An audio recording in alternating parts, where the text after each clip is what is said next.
Hello, it's your favorite alleged 12-year-old here. It's no secret that most men wouldn't date an obese woman. Is that a bad thing? Do men have the moral obligation to date a woman who weighs 100 pounds more than they do? Of course not. First of all, women say things like, I want a tall man with a six-pack all the time. If women don't have the moral obligation to date a fat dwarf, why do men have the moral obligation to date a fat chick? It makes no sense, I'm sorry. I just needed to say that before I get treated like a preschooler by this woman.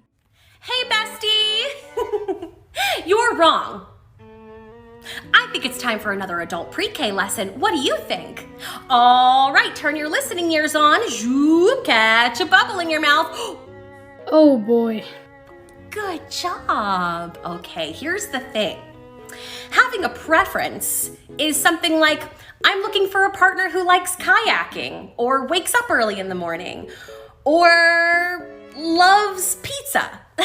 Excuse me, lady, do you think that most kayakers are fat? Probably not, just a guesstimate though. Anyway, what's wrong with having a preference that's superficial? Maybe a guy likes to date blonde chicks. Is he suddenly burnetteophobic because he only dates blonde chicks? I don't know if this is an unpopular opinion or not, but fatphobia is not real. Let me explain. Yes, there are people out there who do not like fat people because they're fat. However, I wouldn't label that as a phobia. Why? Because I think saying fatphobia makes it sound more extreme than what it actually is. For example, it paints someone saying, I don't like fat people, they swallow, as a bigot when they're not. Get it? Swallow instead of blows because fat people swallow a lot of food? Don't get me wrong, it's rude to say I don't like fat people, they swallow, but it's not on the same level as saying I don't like insert race here, they swallow. I think that calling disliking fat people fatphobia puts it on the same level as racism and hating people for their religion. If fatphobia exists, then blondophobia and shortophobia must exist as well, and those things sound dumb.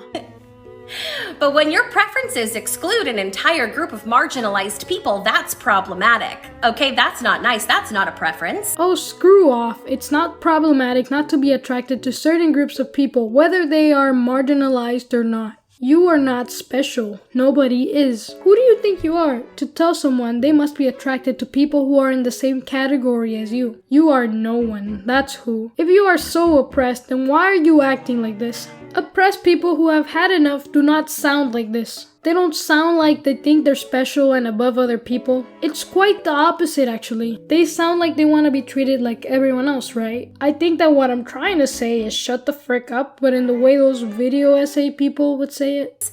If you lump all fat people in one group together as though they are not very different individuals, that's fatphobic. Yeah, but what all fat people have in common, get closer, is that they're fat, and if someone isn't attracted to that, then they're not gonna date that. Wow, what a concept. Just like lumping all black people in one group and saying, I don't like black people is racist, and lumping all disabled people in one group and saying, I don't think people in wheelchairs are hot, is ableist. Not wanting to date a black person is not automatically racist. Would you say that a straight woman not wanting to date other women is, womanist? Of course not. Get your unlicensed clownery out of here. What if you're not black and you want to date someone who is your own race because that's what you're accustomed to? That's not automatically racist to every other race group just because you want to date something familiar. There's other reasons why people won't date certain races, but I'm not gonna get into that. Do you understand what I'm saying?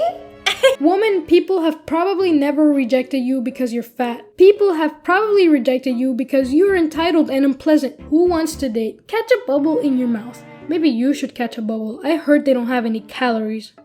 That was so rude. I'm sorry, I have to leave that in because I'm already gonna get cancelled for saying not wanting to date a black person is not racist. Go big or go home is the theme of this video. How many people can we offend in one video? After watching this TikTok, my biggest question for this woman is, would you date someone your weight? She said she's married to this guy who doesn't look like he weighs as much as her to me, but I'm not a scale, so I don't know. Usually the answer women would give to the question, will you date a man who is severely overweight, is no, and that's fine. Obesity comes with a lot of health issues and most people don't want to deal with that. Plus, usually the way people become obese is by having terrible eating habits and most people don't want to deal with that either. You may be asking yourself, why did this woman make a video if she's already married and out of the dating market? She made this video because she wants what everyone wants. She wants to be seen, and in a good way. People who are seen as attractive by more people are more likely to get hired, they get treated much nicer, and they get free stuff sometimes.